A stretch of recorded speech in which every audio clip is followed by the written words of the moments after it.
For me, the idea for beauty is a verb can be pinpointed to one single moment, December 10th, 2005, the day Norma Cole read at the Bowery Poetry Club for the Segway reading series.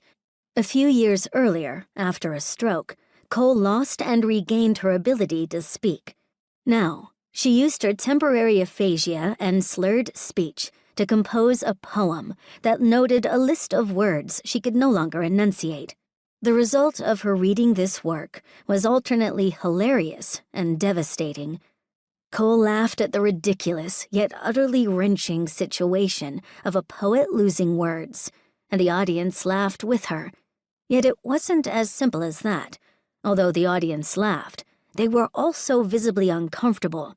From the sophistication of Cole's work and her genius as a person, one can guess that this was no accident.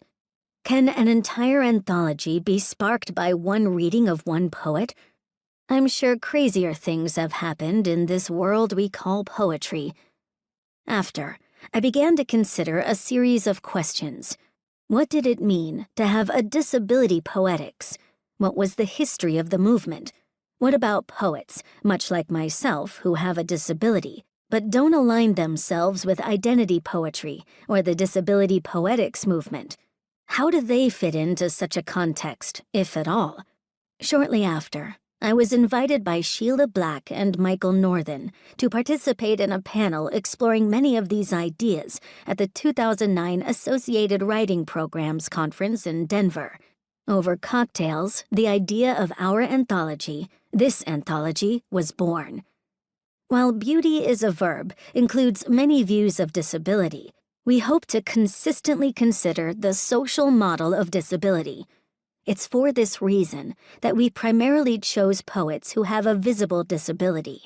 In this, the poet's difficulty becomes twofold: a struggle with physical limitations, which in themselves can be a construction, coupled with society's critique of the non-normative body.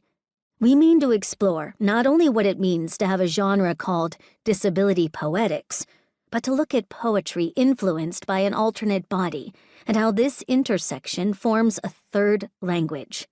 Hence, we include not only poets who create and embrace the disability Crip Poetics Movement, but also those who might resist such a classification and have never been considered in that exact context.